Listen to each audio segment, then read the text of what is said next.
Pozdrav svima ljudi, dobrodošli u moj novi video. Kako ste mi danas? Nadam se da ste dobro. Danas pričamo o jednom od najvećih talenata koje Bosna i Hercegovina ima u dijaspori.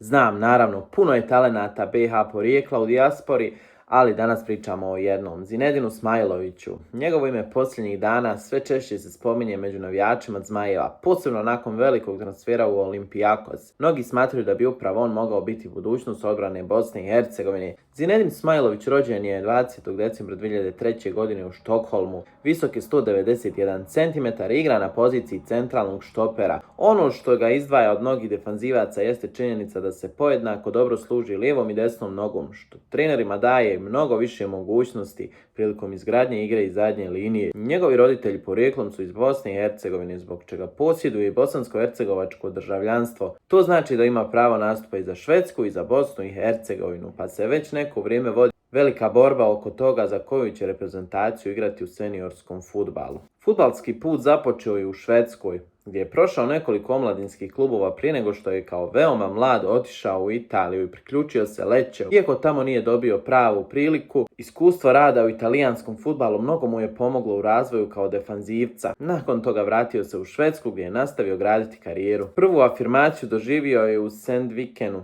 a zatim je početkom 2025. godine prešao u norveški Sandefjord.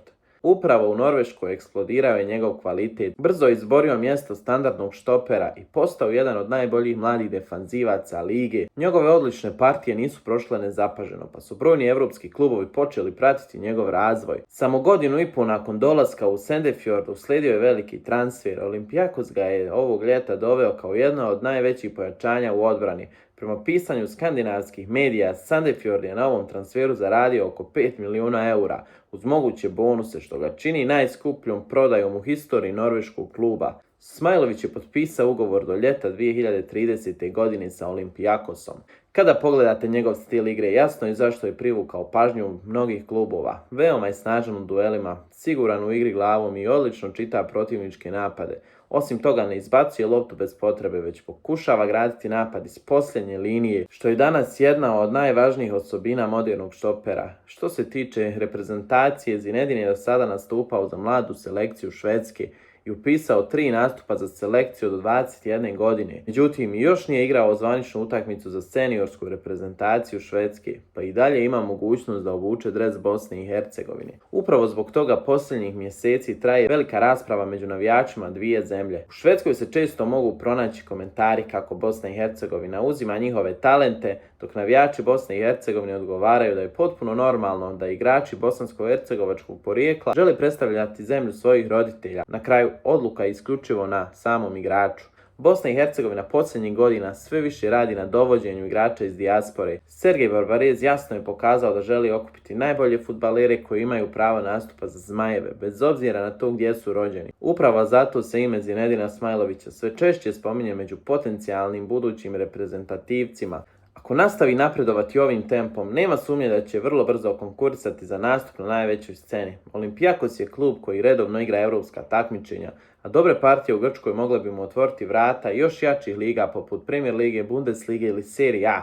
Za Bosnu i Hercegovinu njegov dolazak bio bi ogromno pojačanje.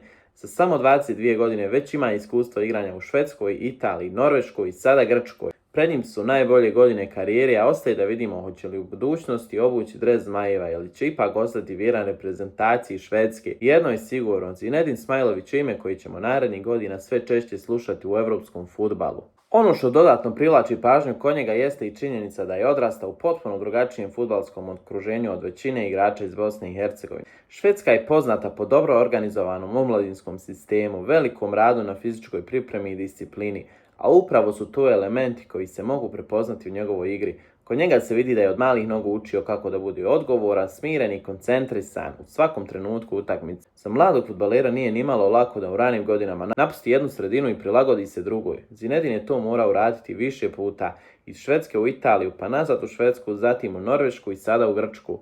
Svaka od tih zemalja nosi drugačiji stil fudbala, drugačiju kulturu i drugačiji način života. Upravo zato njegov razvoj nije bio samo sportski nego i životni. Takva iskustva često od mladih igrača naprave mnogo zrelije osobe nego što bi inače bili u tim godinama. Ljudi koji prate njegovu karijeru često ističu da je riječ o mirnom i ozbiljnom momku koji ne voli mnogo da se eksponira van terena, Umjesto velikih izjava i medijske pažnje, on radije govori kroz svoje igre. To je osobina koja se posebno cijeni kod defanzivca, jer štoper mora biti neko ko ulijeva sigurnost cijeloj ekipi.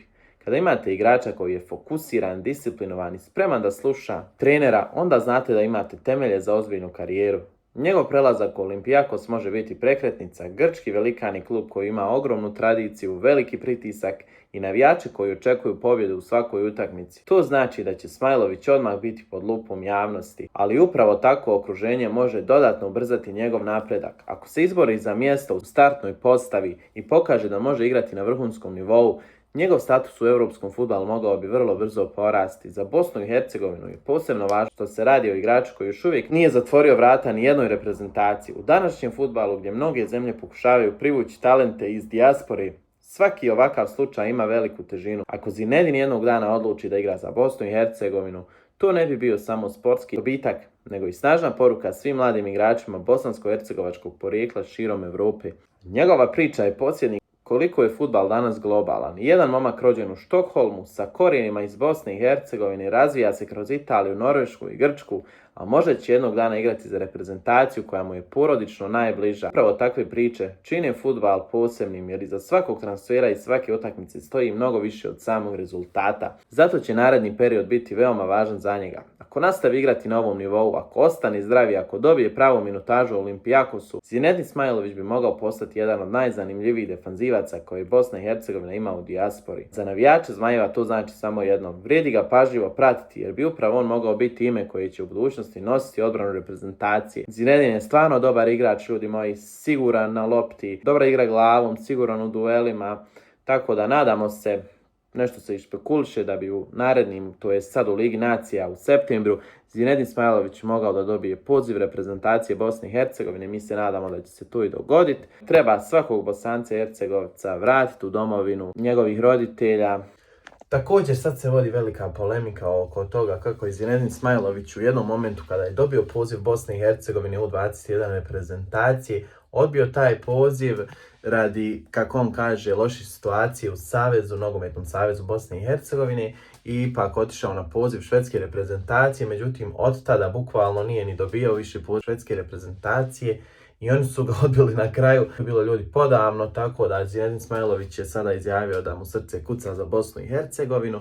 Da li je to samo zato što ne može da dobije priliku u Švedskoj? Mislim, jako je mlad, možda i dobije priliku, ali ne znam, uglavnom treba ga dovesti sigurno, treba nastupiti za svoju domovinu, pa ako bude sreće, ako bude karijera išla kako treba, možda postane i standard protimac reprezentacije. A mi, ljudi moji, vidimo se u sljedećem videu. To je to od ovog klipa.